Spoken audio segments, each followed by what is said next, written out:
It's the Progress Pod, a production of the Franklin County Coalition for Progress.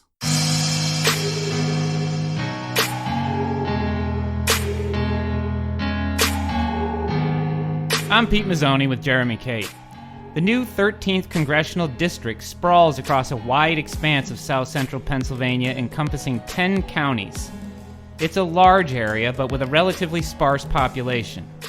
Historically, the area has been represented mostly by Republicans, and Democrats are rarely even seen on the ballot. But this election year, voters do have a choice. Our guest today, Democrat Brent Ottaway, will be on November's ballot facing newcomer Republican candidate John Joyce, who was the favorite of longtime retiring Representative Bill Shuster. Ottaway was born and raised in Corey, Pennsylvania, and now resides in Hollidaysburg. Since 1990, he's been on the faculty at St. Francis University in Loretto. His candidacy comes at a crossroads for our democracy. Washington is being upended by a lack of oversight from Congress and a White House under siege by endless investigations and successful prosecutions. There is little to no check on the executive branch. The news, on a daily basis, is a draining chorus of chaos and disorder fueled by a single Twitter account. Our leaders have fallen out of the constraining balance the Constitution mandates. This vote in November is one that must work to show our belief in the checks and balances the founders envisioned. And with that, Brent Ottaway, thanks for joining us on the podcast today. Thank you for having me. Pleasure to be here. No problem. So I want to start out, campaigns are expensive. How is your campaign funded? We are a grassroots campaign. We have almost entirely contributions from individuals or families, and they tend to be relatively small amounts. Mm-hmm. So we are opposed to the way campaigns have moved in recent years, where large corporations and PACs and dark money tend to rule. Mm-hmm. And so we're proud of the fact that we don't have as much money to work with as our competitor, because he's tapping into all of those sources that we don't have an interest in. Mm-hmm. But that makes you not beholden to the corporations and the lobbyists, but truly, I won't say beholden, but truly have to answer to that voter who will give you $10 or who will give you $15, whatever the case may be.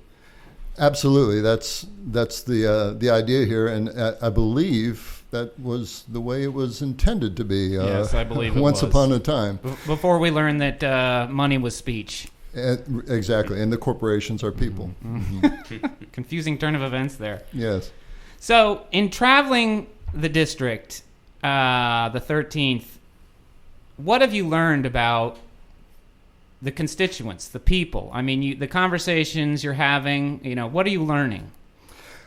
I'm learning that it is not as conservative a district as I thought it was going into it. Mm-hmm. And by that I mean, yes, Republican voters outnumber Democrats by a wide margin, but a lot of them are not ideological Republicans. They were born into it, mm-hmm. or a great many of them, although the district went to Donald Trump by a large margin, a lot of those voters have expressed second thoughts about that particular election.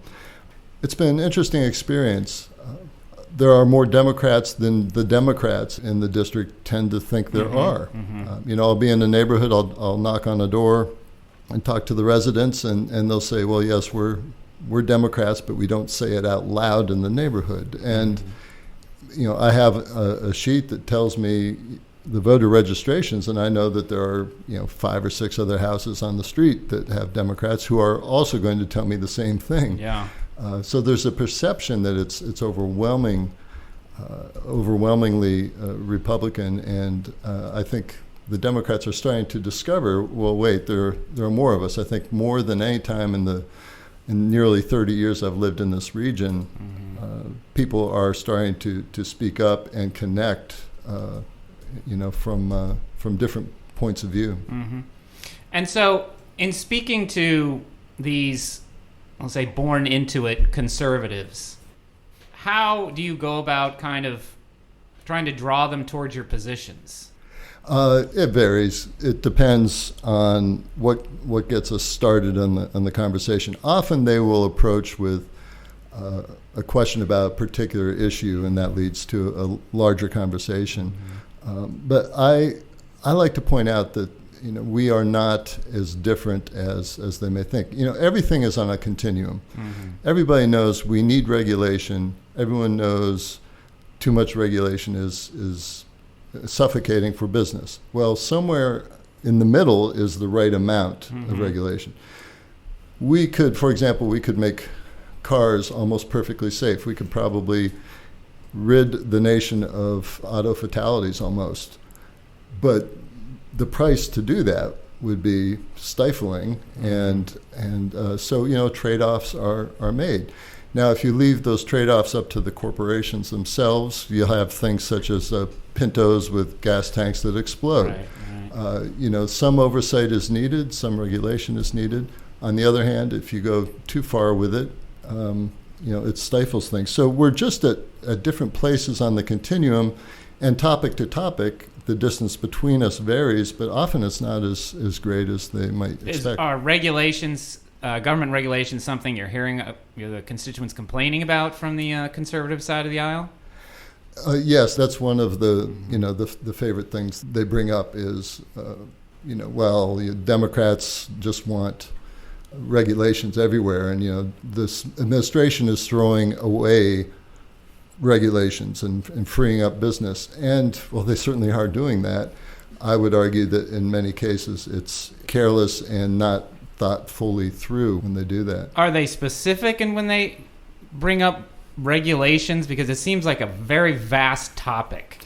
Seldom are voters I talk to specific about anything, frankly. Yeah. People tend to talk in generalities when it comes to politics, and I like to move us toward more specifics because I think it makes it more real. Yes. It's easy to just rely on stereotypes.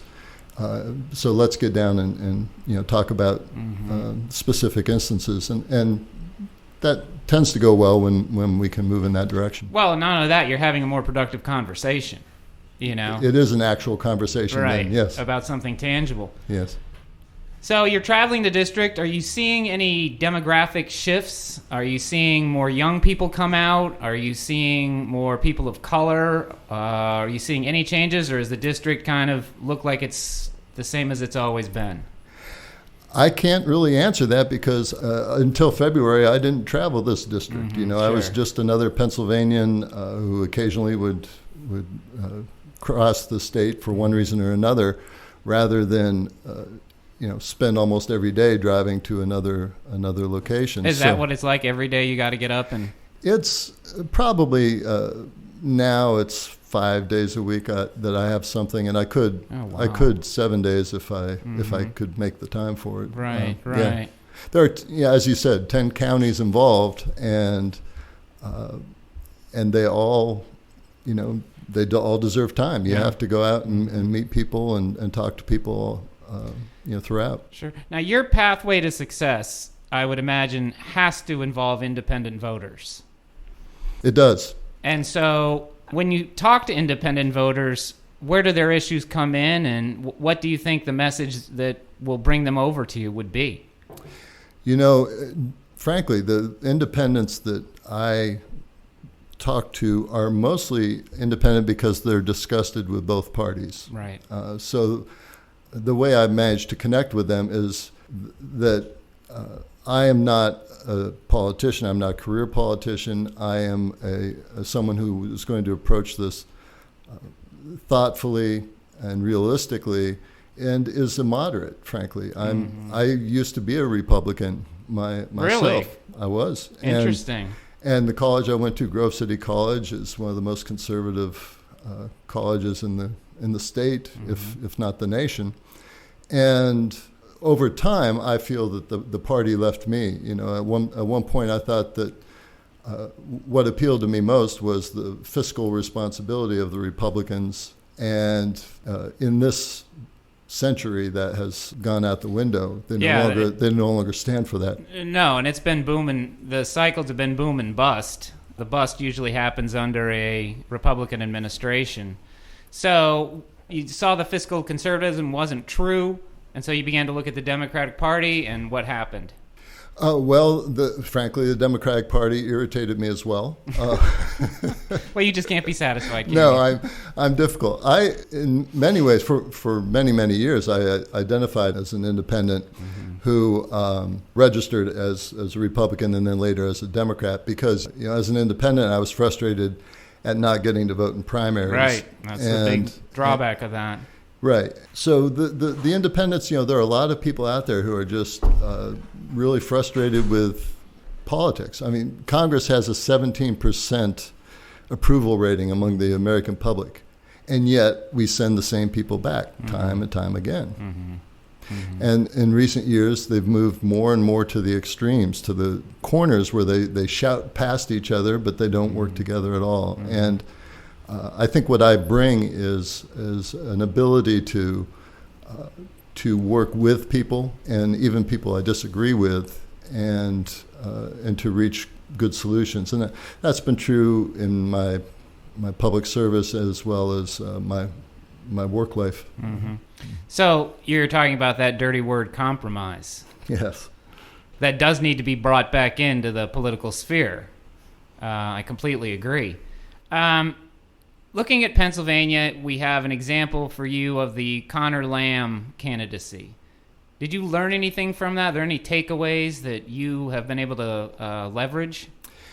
People say, well, you need to take up, the positions that Connor Lamb took because he managed to finesse his way to the position. I don't think it was that finessing as much as it was the energy of his supporters. I mean, the army of people who went out and knocked on doors and talked to other people on his behalf is what turned that tide, if you ask me. And my district touches on the one that elected him, and I've talked to a lot of people who were among those who went out and knocked on doors and stood up and declared, hey, I'm for this guy, and here is why. And, that's what carried the day. Now, what about some of these issues, let's call the hot button issues that tend to galvanize the electorate? How are you working with some of these issues? Are you neutralizing them? Are you adopting them? What's the approach? It depends on the issue. I don't have a strategy of, okay, let's play everything down the middle as much as I can. I look at what I think are logical approaches. To use the obvious example in this district is the Second Amendment. I am a supporter of the Second Amendment. That said, I do not agree with everything that the National Rifle Association wants me to agree with to support me. There needs to be more done to prevent the abuse of ownership rights. There needs to be universal background checks and limits on some types of weapons and so on. And again, back to that continuum idea, that already exists. There are some weapons you can't have. It's just a matter of where we move that line. And the NRA takes the position that any movement at all is a betrayal of the Second Amendment, and that's just simply not true. And what I find is most people are reasonable about that. They are not hardline on it. I'm from a family of hunters. I think you should be able to own handguns for your own protection if you know what you're doing and take proper precautions. But there need to be common sense restrictions. So there are some people that are just all or nothing on that, but I don't think it's that way. I don't think it's that way with any of the amendments, for example. First Amendment also, I'm a big supporter. They all have limitations. Right. You're completely right. So that sounds like with your moderate position. This is a moderate position on guns. So yeah. Okay. I want to get into your platform and some of the issues from your website. We'll start with jobs and infrastructure. I don't think this issue gets anywhere near the amount of energy it deserves. for the state of Pennsylvania specifically, infrastructure. You don't have to live here long and drive around on these roads for very long to realize that we've got problems. So how do you plan to approach infrastructure improvement in the district? You're absolutely right. That's a very important thing, and one that I am, in fact, in the process of working on. Tomorrow I'm going to Harrisburg to meet with some people who have proposed an infrastructure bank as a way of funding infrastructure improvements. And it's a somewhat novel approach to it, and I'll talk more about it after we meet. But my committee and I have been looking into this, and I think it's got a lot of potential. I would add that I see infrastructure as going well beyond what we typically think of, bridges, roads, water treatment, and so on. I think we need to upgrade the power grid. I think we need to provide, and I think this is very big in this district, we need to have good, fast broadband internet access available reliably throughout the entire nation. And that is no longer a luxury, for people to participate in this economy. Yeah. I really think that we need to upgrade in that area as well. So I think there's lots of opportunity there, and I'm dismayed that after lots of talk that the current administration and the Republicans in Congress have really done nothing to bring about infrastructure investment, which is really a win-win. It provides jobs, and by improving living conditions and operating conditions, it enables more businesses to get underway. Right, 100%. To your idea of this bank, are you familiar with the Highway Trust Fund? Yes. Okay, so at this point, they were set up in 1956. Congress could pay for projected highway and mass transit spending by simply raising the federal tax rate on gasoline and diesel fuel. A 1 cent increase would fund the trust fund, which is going to be operating on a deficit shortly. They provide a quarter of the spending for the states. The remaining three-quarter has to be made up to the states. Should you get to Congress, is this something that you're going to press them to do, to raise taxes on gas so the trust fund can be funded fully? At this point, I will say that I believe that it should be funded fully, that it is the right direction to go. It puts the emphasis on the user. I think where it's going to become tricky soon is with the proliferation of electric cars that don't use gasoline, and how will those car owners support the infrastructure, the roadways, and everything in the same way.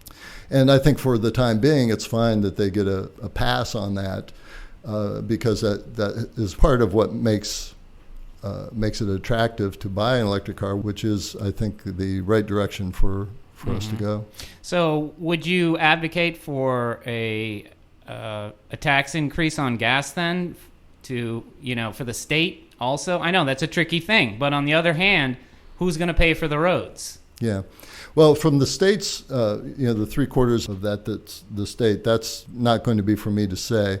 But I do, as I say, think we need to invest more in infrastructure and less in tax breaks for wealthy individuals, for example. Right. All right, now to jobs in the district. At least here in Franklin County, the unemployment rate is very low at around 4%. I'm sure you're visiting parts of the district maybe aren't doing as well. What would be a general plan for improving the situation? You're right, and it does vary from county to county in the district quite a bit. And I think there are a couple of things. We have some legacy industries that aren't providing the number of jobs that they used to, and we need to look ahead and not look backward. One of the things I talk about is my feeling that Washington has been waging a war on the future. And part of that is, I think, looking backward and not looking at, all right, what are the jobs of the future going to be? And so I think that involves among other things, involves improved training and retraining for people. President Trump spoke of revitalizing the coal industry, and that has a very proud heritage in this district, of course, and it's still an important industry. But the solar industry, providing solar energy, employs currently more than twice as many people as the coal industry does. And people don't recognize that a whole lot. But I think there are opportunities that are not being seized because people are looking backward rather than forward. What do you think that impulse is? I mean, as a parent, and you're a parent, we want a better future for our kids. It's a very odd proposition to hear the president say, no, we need to revive this industry that is going to be phased out at some point and not fund this industry that is the future. What is your take on that? I think it varies from, depending on who's talking. In his case, I think that there's this vague notion of some point in the past when America was great and that somehow we no longer are. I think with most people, it's expedient to do the easy things, and it's so much easier to give a tax break to people now and worry about paying for it later. Okay, as we saw with the $1.5 trillion that largely went to corporations who, rather than create as many jobs as was hoped, bought up their own stock with it. That's misdirected money, and it's something that we will eventually have to deal with down the road. So I think it's easier to take that short-term approach, especially for people who are career politicians and for them, the future is defined as between now and my next election. Right. What is your understanding of how that tax cut's being paid for? It's not. Exactly. It's not being paid for. Right. And, it's just being added into the growing deficit. And it's just so wrong, especially after all the rhetoric of helping regular people out. And I think that's why, the Republicans are not campaigning on it as they thought they would be, because the people are smarter than they gave them credit for. And people recognize that, well, wait a minute, you said this was for the average working people, and sure, we have another $40 or $60 in a paycheck or whatever, but if our kids are going to end up paying for this, and the money is mostly going to the people who already have most of the money in the country, then that was not a smart move to make, and that's where I think we are. Now, on the jumping around a little bit here, the tariffs and the farmers about to get some aid, is that impacting the state? Oh, without a doubt, the tariffs are impacting the state, and I would say in a couple of ways. From the standpoint of trade and business, it's harmful. Essentially you are imposing taxes, but on very particular products and areas, and you are getting in a spitball fight that leads other countries, many of them our friends, to do the same. I've been on several farms. I've been to Farm Bureau events. I've talked to a lot of people in the agricultural industry in this district, which is a very important part of this district. And to a person, those involved in agriculture that I've spoken to have said, these tariffs are hurting us, or our brethren and others in this industry, and we don't want a bailout, a temporary one-time thing they don't want handouts to buy us off until the election. We want, sensible management at the federal level, and that's not occurring. The second thing I think is that the approach toward tariffs reflects the administration's approach toward global issues altogether, and that is the president's simplistic view of things. Okay, let's keep Muslims out of the country. All people from the countries to our south are rapists and murderers, right. and on, have contrary to the promises of making America great, have made America insignificant.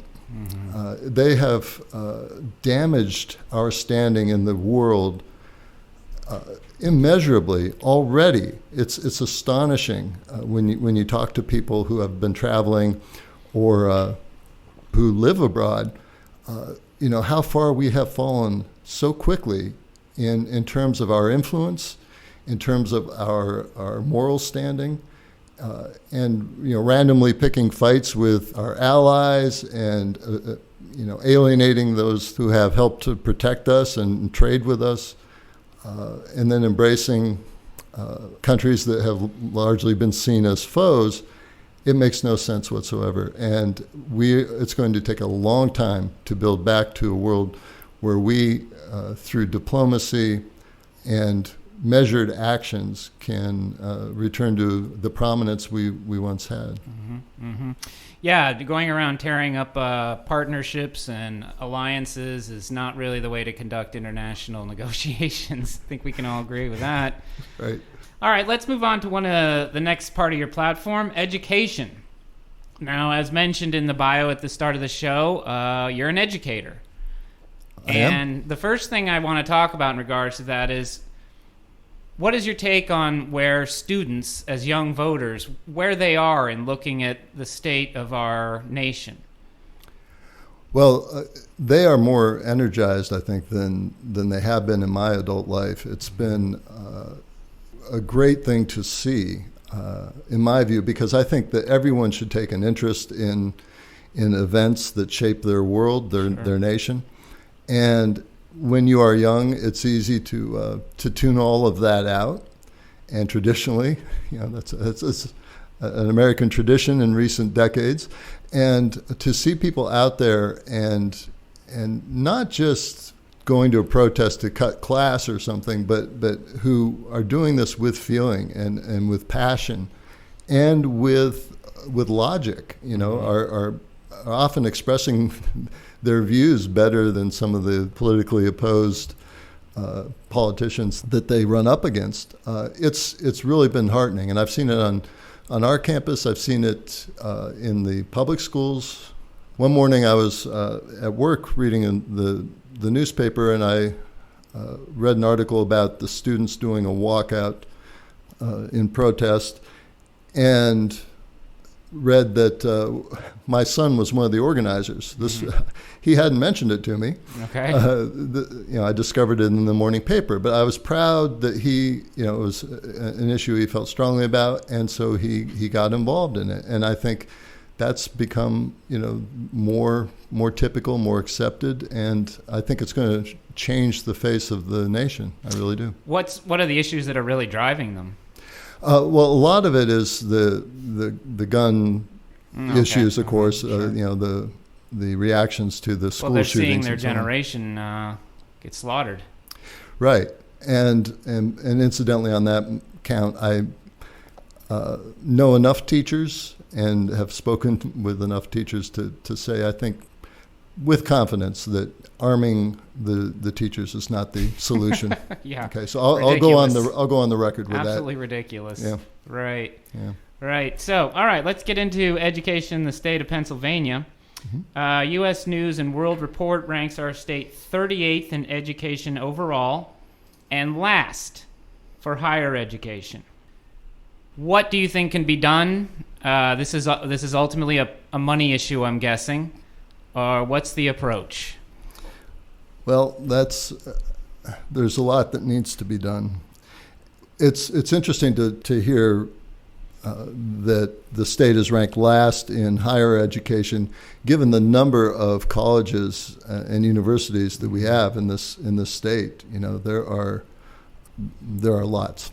I was going to guess. I do agree with you. It seems like you can't throw a stone without hitting a college. Yeah. Even in our little town here. Right. So I think there are a lot of issues facing higher ed today, most of which have to do with money and the increasing cost of it. And what is driving those costs? I mean, in my lifetime, I feel like I've seen college go from something that could be paid for reasonably to it's a mortgage on a very, very nice home. Yes, you're right. And it's something that, I've been at the college where I teach for 28 years, and I've seen this happen. And I think there are a number of factors involved. One is it became an arms race of sorts to provide more and better for the students. Okay, nicer dorm rooms with more extras. First it was cable TV, then internet access, and on Really? It goes. And the health centers had to be nicer and better. Because I was thinking it would have been a better library with more books and more classes. Oh, that's a good one. That's adorable when you say things like that. Although actually, that is another area that I think there have been expansions of programs and additional faculty. I know that our number of faculty have increased far more than the number of students that we have. But that's also true with administrators. And at a lot of schools like ours, someone will propose a new job. If we have this assistant to the advising director, if we just keep 2 more students, that will pay for that salary, so it's worthwhile. Well, when you have dozens of these positions being added, you're not saving enough students to pay for them. You created a bureaucratic monster. Exactly. Yeah, so I think it's really grown out of control, and that you're going to see some, a lot of cost-cutting measures. Now, on the K through 12 area, or pre-K through 12, that's another matter. And I am enormously frustrated, and I speak as someone who has raised 5 children, someone who served 2 terms on the public school board in the Hollidaysburg area, followed by 2 terms on Pembon Academy board, which is a Montessori school in my town. I come to these views, in a pretty well-informed way. We need to provide adequate funding to all schools. It is the inequities among school funding from district to district and school to school is absolutely wrong. That needs to be fixed. The answer is not vouchers, okay, which will take some kids from schools. Right, so we're talking about charter schools. Right, for charters. Now, charters have a place, and I think that they are... What is the role of the charter school? Well, I think a charter school ought to be a place to try new approaches, new techniques, or to provide a better education for students with a particular area of interest to some degree. Too many of them are profit centers. I think the going with private solutions is good in some areas, but not for education. The profit motive corrupts the process. Right. And you're answering not to the parents and the students, but you're answering to your shareholders, your ownership, and that, and something as crucial as education is not the way it ought to be. It skews the whole thing, and that profit motive gets in the way when it comes to education. And that's why, having a Secretary of Education who, doesn't know public schools and, is simply there to wreck the system and usher in a glorious era of private enterprise and vouchers is really way off base and is doing a lot of damage. Just like the huge emphasis on high-stakes testing has been a mistake. The No Child Left Behind? Let's talk about that. Okay. I think it began as kind of a backhanded way to try to get vouchers, frankly. How so? By creating a situation where schools would fail, would be acknowledged as failures, and that would allow you to say, okay, all these students in this school can now go, and we'll pay for them to go, somewhere else. And now I'm not saying all for-profit education is bad, but right. there's a lot of it that is, and that goes all the way up into higher ed. But I was on the school board when No Child Left Behind blossomed, and it was a nightmare for the schools, for the teachers. I have spoken to a number of teachers, including some I consider among the best my children ever had, who have left teaching because of the frustrations. Those tests squeeze the life out of learning. Let me interrupt you just for background. No Child Left Behind. Talk about what that program specifically is. Legislation, pushed by George W. Bush, and that essentially came up with a way of rating schools and the quality, and did not take into account all the different factors that are involved. The support the children get at home, right. and other factors. A million variables. So there are so many variables that you cannot have an accurate enough measure to justify the kinds of drastic moves of saying some schools can just send people elsewhere and some can't. Mm-hmm. So to your conversation about some charter schools work, here in Chambersburg we have what's called a magnet school. The magnet school is attached to a vocational technology school. This seems to be a model that I don't know if is it repeated around the district because I know that this is for high performing students, and it also allows students who want to take a non-traditional path. Mm-hmm. Is this something that should be funded more heavily? I think it is. I don't think college is the answer for everybody anymore. College is not the answer for everybody, and especially right out of high school. Mm-hmm. Even for a lot of people for whom college is the answer eventually, it's not at the age of 17 or 18 right, or 19. There's a maturity issue there. Yes, for a great many. Mm-hmm. And yes, the kind of magnet school you talk about is available elsewhere in the district. There's, for example, a good one in Bedford County that takes people interested in vocations and not ready for college and not wanting to go to college prep kinds of things, and really immerses them in trades and skills that will benefit them. We need a variety of, we have a variety of people who want to do many different things, so we need to do our best to help all of them be successful. Last issue on this, student debt. This issue needs to be addressed. These numbers keep going the wrong way. What would be your approach in Congress to address student debt?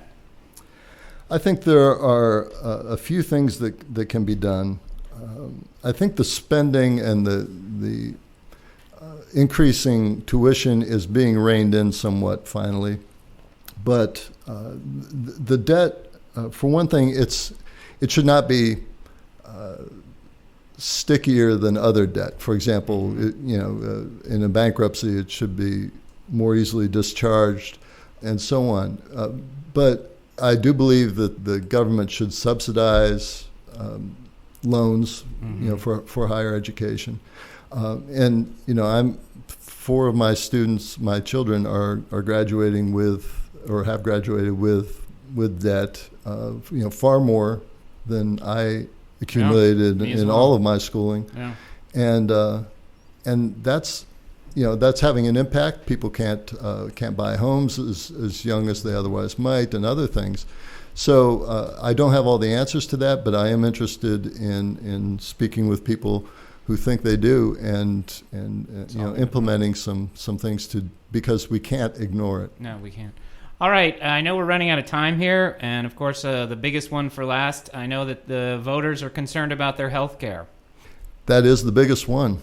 As I've traveled the district over the last 6 months and talked to people, at every location I hear somebody tell a version of the story. We had been saving for retirement by way of our mortgage. We had money, we had equity in our home, and then my spouse came down with this illness or had this accident and recovered, but it wiped us out. Mm-hmm. It not only wiped out our savings, but also what we had. We had to take out a second mortgage and that sort of thing. Mm-hmm. And that is so painful. Mm-hmm. And just speaking to people, looking you in the eye and telling you that story, and you see what it has done to them, and it's not necessary. We can, as much money as we spend on healthcare, we could be providing quality healthcare to all Americans, and we need to do that. And I'm committed to that. So you're Medicare for all? Yes. In one sense or another, we need to supply quality health care to all Americans. It will pay off in so many different ways, and it's a crime that we, for so long, have ignored that and let a lot of people go without. And I think it's frustrating to see, the ACA, the Affordable Care Act, was done by one party because the other party wouldn't cooperate. The other party took power and did not have a better answer, despite talking about it for 6 or 7 years. They couldn't wait to tear it apart. And so what they're doing now is tearing it apart slowly and piece by piece. Do you think that when they get to the pre-existing conditions, that's going to be a tipping point? I do, and I think it's already there. It's such a complex issue. Yeah. It's hard for people to wrap their heads around it, and it's hard for me too. And I've read so much on this and talked to so many people, but that part of it people get. Yes. Wait, if I have an illness and I'm not going to be able to get health care, or it's going to cost me an incredible amount of money just to get by. If people are rationing their insulin because they can't afford it, insulin has doubled in price in the last 4 to 6 years. That should not be happening. And not in one of the richest countries in the world. Exactly. And that's a confusing part of it to me, is that, I don't know why this issue is not easier. Why people say, yeah, of course we should have health care. Of course no one should go bankrupt because they got sick. It's a very confusing issue. The people you're talking to, are they under the ACA? Some are not. And the ACA, the sign up for it did not go smoothly. The rollout was poorly handled. And so there are a lot of people who qualified who were not under it. But yeah, it's I've talked to people with and people without. But I think it's something that the American people are ready for and are going to insist upon, and that's going to require both houses to work together. The Republicans and the Democrats are finally going to have to work together, and that's one thing I think I'm capable of, and I've done in my other areas of my life, and I'm looking forward to doing that. Let's here. hope you can find some of those Republicans in Congress. So, final question. All right, we're in a hypothetical world. Good news, you won. You're going to Washington, D.C. Now you have to get yourself on a committee. Which committee do you like? I think energy and commerce intrigues me, but I would certainly have to look into it, talk with people, and see where I might be able to do the most good. But I am a big supporter of renewable energies and we're continuing to cut back on the extraction of energy and get it from the sun and the wind and the water. Mm-hmm. And I think ultimately that will be important, not just because of global warming, which does exist. Yes, we know. Climate change is happening, folks, and so yes, it's going to be difficult to get Republicans to necessarily. A lot of them disregard facts or let their ideology decide for them what is true and what is not to them. Is it their ideology or is it their lobbyists?